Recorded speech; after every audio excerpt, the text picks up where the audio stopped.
So, magandang umaga sa inyo lahat. Ito yung atin. So, yun, ginawa agad natin. Ito ay shoutout kay Sir Cruz. Ha? At ito nga, nilagyan natin ng 1,000 PSI. Ayan. Kasi aalisin din natin, mahirapan tayo magtanggal.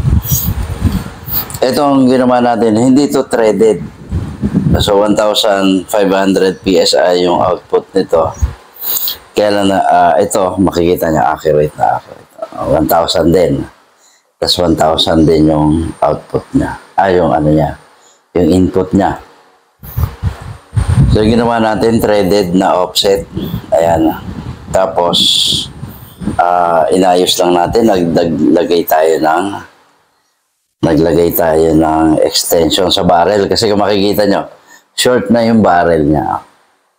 Hanggang dito lang yung barrel. Ayan. So, naglagay tayo ng extension.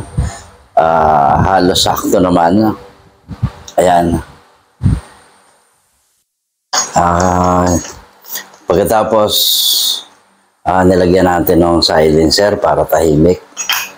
So, ayan siya. Threaded din yun dito. Para maging, magkasya siya dito. Kasi problema yan, mas maiksi yung barrel. Kaya nilagyan na natin ng extension. Although medyo mahirap gumawa niya kasi kabilaan yan ay thread. So ayan na siya, stock barrel. Tapos yung receiver niya, ito stock din. Ipadadala ko na kasi ito kaya ginawan ko ng 0.45 yung tank. Ayan, makikita nyo, okay naman. Yung clearance, ayan, pantay na pantay naman yung clearance. Ayan na. Tapos, sakto na dito nakalagay. Lalagyan niya na lang dito ng hindi na kailangan ito ng barrel band. Lalagyan lang dito ng camo tape. Yun na yung maghahawak ng barrel kasi dikit na dikit naman yan. Nakapatong na yan. Extension na yan, sinukat yan, mas malaki ng konti sa barrel. Kaya nakapatong na dyan. So, matibay na yan. Pagkatapos, ano pa bang ginawa natin dito? Inayos natin dito. Ayan, wala naman siyang kasingaw-singaw. Hindi, nagbabawas ng hangin siya. Kanina pa yan, tinitingnan ko kung magbabawas ng hangin. Although sa umpisa, medyo hanggat hindi nagsisit yung o-ring dito sa kanyang valve, medyo sumisingaw ng konti. Sisingaw siya ng konti kasi sumisinip pa. Mas maganda rito, wag talagang uubusan ng hangin to. At least 1,000 palagi yung matitira. Total 1,500 yung output niya. Kung po pwede nga, pagdating ng 1,500, hinto na. Bomba na ulit kasi sa pababa na po yung takbo ng pellet, no? Kasi mababawasan na yung hangin niya. Kung nakasiro siya sa 1,500 PSI na output, kapag yan ay bumaba ng 1,300, 1,200, pababa na po yung tama nun sa malayo. Pero sa malapit, siguro sa mga 20 meters, yun pa rin yun. Kaya lang mas maiksi yung maaabot nun na ganun kataas. Unlike dun sa 1,500 siya, 50 meters na pwede ka na mag-zero. Sa 50 meters na 50 meters na distance. So, yun talaga yung natin Kasi sa CO2, sinisiro ng 25 yards Sa PCP, talaga yung 50 meters, kayang-kaya mag-zero dyan. Yan ang halos kaya mo dyan sa isang mag-one hole dyan. Kapag maganda, mahusay pa yung barrel. Kung yan yung mga stock na barrel na sinauna pa ng Nimrod, magaganda yung kasi subo ko yan. Kasi dyan tayo nag-umpisa doon sa mga barrels na yan. Kasi noong una, di mo ba, nag-start ako sa Armscore na kung ano-anong ginawa ko na upgrade. Nilagyan ko ng tangke na CO2. Tapos, ayun, maganda yung accuracy. Hanggang sa ginawa ko yung PCP. Ginawa ko pampantiksay yun. Tapos, nga siya, since mga ganyan kasi, na bolt action kagaya ng arms ko, nagkukulang yan sa plenum talaga. Kaya yun ang i-overcome mo eh. Pagka palibasa bolt action siya, pag naglagay ka ng power plenum, humahaba na siya, mabigat yung dulo. So mas okay kung pagdating sa accuracy, mas okay naman, yun nga lang mahaba, nasa unahan yung bigat, nasa dulo ang bigat. Pero kung pagdating sa accuracy, kung hindi ka naman maselan sa itsura at sa pwede yon, okay yon. Kasi okay yung arms core talaga sa yung barrel niya. Yung mechanism niya, okay siyang gumalaw. Yun lang ang problema kasi.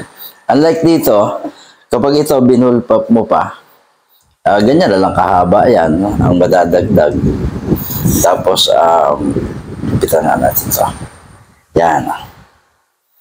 So, itong barrel niya, sakto dito. So, tatalian mo lang ng camo tape. No need for barrel band kasi isa pang haharang yon at isa pang magiging problema sa pag-maintain. Unlike doon sa camo tape, gugupitin mo na lang, then palit ka ng bago.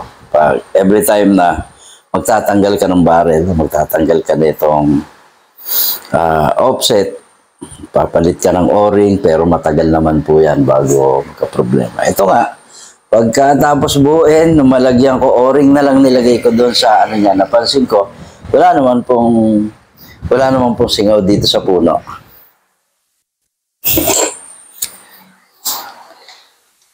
Kaya yan, testingin natin. Kasi ang ko, wala namang singaw sa puno. Ayan. So,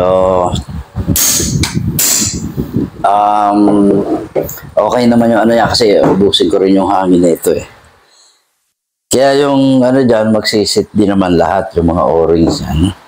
At ayan, ngayon nabawasan ng konti kasi pinukpok natin. Pinutok natin. Pero dito sa output lang siya nabawasan. Dito sa sa input, hindi. Siguro hindi lang agad pumapalo yung yan. So, hanggang dito na lang. Gusto ko lang maipakita. Ayan. At maipakita bago i-ship. Kasi alam nyo naman, isa yan sa mga evidence natin. Sabihin hindi naman, sir, okay eh. Yun nga lang, sa umpisa, kasi siyempre, kailangan mag-sit yung o-ring. Ang gamit ko kasi dito is electric pump. Ito nga po siya, papakita ko sa inyo. Ang dumi na, hindi ko pa nalilinisan. So, ayan, yung electric pump na ginagamit ko, coolant na po yung nasa niya, tapos booster motor, yung ginagamit ko sa tubig. Booster motor yan para sa kaya malakas. Pwede kang pang-spray ng kotse. Siya kong nilagay doon. Tapos coolant na yung nilagay ko sa kanya para ngayon sigurado tayo na hindi mag-overheat yung ating motor. Kasi matagal yan na nakalagay dyan is mineral water lang. Ngayon tubig. Coolant na nilagay ko kasi dami ko sobrang coolant na nakaraan. So maraming salamat po sa inyong lahat at ganito na lang muna yung video natin. Di ko tuloy dahil doon sa dami ng ginagawa kong ganito. Meron pa diyang isa. Sa dami ng ginagawa natin na ganito, hindi ko na tuloy maasikaso yung pag-vlog doon sa ating mga bago, yung mga PCP Indo na. Doon ko na kinukuha yung receiver. Kasi subok ko na yan noon pa. Yung airgun ko, kung mapapansin nyo, yung tinesting ko sa Indo rin yun. Napakahusay. Tapos ito nga, ngayon, direkta na tayong nag-i-import sa Indonesia. Kaya, yung mga kaibigan ko nga dito, yung malalapit lang sa akin na, sir, assemble na lang ako. Kaya ko, sige, ganun din naman yung ginagawa ko. Assemble lang. Yung receiver lang yung kinukuha ko doon. Tapos barrels. Kaya nga po, gusto natin testingin talaga yung mga barrels nila. Bumili na nga po ako ng ilan. Nag-import na ako ng ilan para patesting natin. Kasi nakita ko, ang ganda talaga ng groove. Meron nga akong isinama sa PCP ko noon, 0.177, pero napakahusay talaga. PCP Bali Indo barrels. So, kaya nga po gusto natin yan dito kasi napakaganda ng groove niya. Pure steel pa.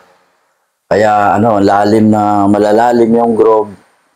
Tapos ano talaga, perfect yung groove yung gawa nila.